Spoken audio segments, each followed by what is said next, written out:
teman-teman, jadi nih, di tengah ketidakpastian ekonomi dan fluktuasi pasar, menabung emas di Pegadaian itu menjadi pilihan cerdas bagi beberapa orang yang sadar akan investasi. Tapi kalian juga perlu tahu bahwa membeli emas dengan tunai itu menjadi langkah yang lebih menguntungkan dibandingkan menyicil. Sekarang nih, apalagi menabung emas di Pegadaian kan sudah menjadi populer. Jadi, alangkah lebih baiknya lagi untuk mempertimbangkan membeli emas secara tunai daripada menyicil. Kenapa? Karena dengan membeli tunai, kalian tuh bisa menghindari biaya tambahan dan fluktuasi harga yang dapat merugikan. Dan untuk menghindari FOMO, penting banget memiliki tujuan jangka panjang dalam berinvestasi emas. Pahamilah fundamental yang mempengaruhi harga emas itu, seperti inflasi, suku bunga, dan permintaan pasar. Karena tentu, jika kalian mengetahui hal itu semua, kalian dapat membuat keputusan investasi yang lebih bijak dan tidak terbawa arus. Terus, kenapa saya menyarankan untuk membeli emas secara tunai? Keuntungan membeli emas tunai di Pegadaian itu yang pertama hemat biaya. Karena dengan membeli emas secara tunai, kalian itu nggak perlu ngebayar biaya admin atau bunga yang biasanya dikenakan saat menyicil. Selain itu juga nilai stabil. Jadi emas ini kan cenderung memiliki nilai yang stabil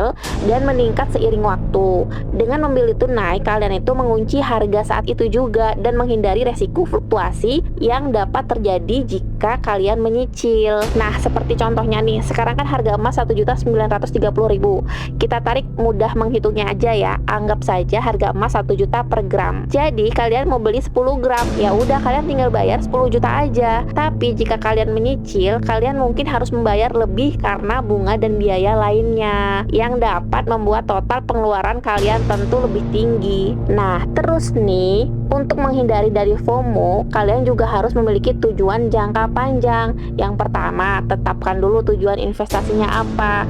Sebelum berinvestasi, tentukan nih jangka panjangnya apa ya. Seperti menabung untuk pendidikan anak atau pensiun. Ini kan membantu kalian tetap fokus dan nggak terbawa arus tren pasar. Terus tuh, kalian juga mesti memahami fundamental harga emas. Bisa mempelajari faktor-faktor yang mempengaruhi harga emas seperti inflasi, suku bunga, dan lain-lain.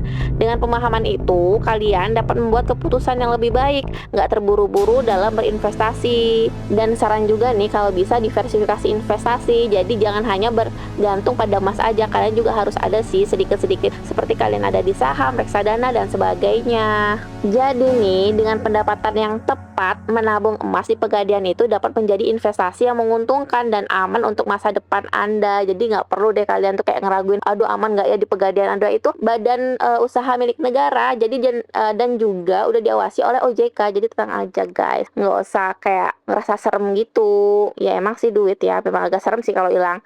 Cuma ini aman kok, tenang aja.